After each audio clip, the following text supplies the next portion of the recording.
Hello বন্ধুরা, কৃষ্ণগহ্বর বা black hole যা এক মহাজাগতিক বিস্ময়।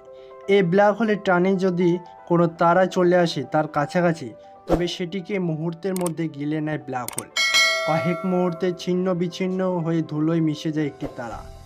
বৈজ্ঞানিক পরিভাষায় এই ঘটনাকে বলা হয় টাইডাল ডিসরাপশন ইভেন্ট। এই ধরনের ব্যাপার ক্যামেরায় ধরা পড়া বিরল। এই রকম এক বিরল মহাজাগতিক ঘটনা ধরা পড়ল টেলিস্কোপ ক্যামেরায়।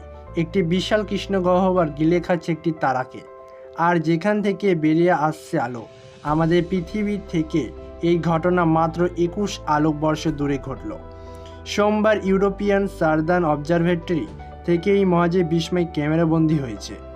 আলো 1 বছর যতটা দূরত্ব যেতে পারে সেই দূরত্বকে বলা হয় আলোকবর্ষ, যা কিনা 1 ট্রিলিয়ন কিলোমিটার।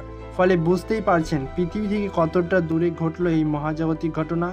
তবে মহাকাশ বিজ্ঞানীর মতে এই দূরত্ব খুবই কাছের, ফলে পৃথিবীর এতটা কাছে তারাকে গিলে খাচ্ছে কোনো ব্ল্যাক হোল, সেটা সচরাচর দেখা যায় না।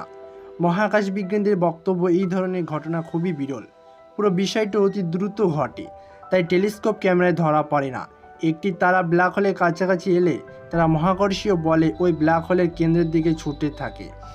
এই সময় তারাটি যদি অতি দ্রুত ছিন্ন বিচ্ছিন্ন হয়ে ধূলিকণায় পরিণত হয়ে যায়, কয়েক সেকেন্ড আগেও যে আলো বিচ্ছুরণ করেছিল ব্ল্যাক হোলের মধ্যে গিয়ে সেটি বিলীন হয়ে যায়, তখন চারিদিকে এটি তড়িৎচুম্বকীয় ক্ষেত্রে তৈরি হয়, যা কয়েক মাস ধরে থাকে। কিন্তু এবার মহাকাশ বিজ্ঞানীরা দেখলেন সেই মহাজাগতিক বিস্ময়। সূত্রের খবর, ছবিগুলো বিশ্লেষণ করে বিজ্ঞানীরা জানিয়েছেন কৃষ্ণগহ্বরে বিলীন হওয়া তারাটি আমাদের সূর্যের আকারের, আর ব্ল্যাক হোলটি সেটি আমাদের সূর্যের প্রায় 10 লাখ গুণ বড়। ভাবতে পারেন? তো আজকে ভিডিওটি এই পর্যন্তই ছিল। যদি ভালো লাগে অবশ্যই একটি লাইক করবেন।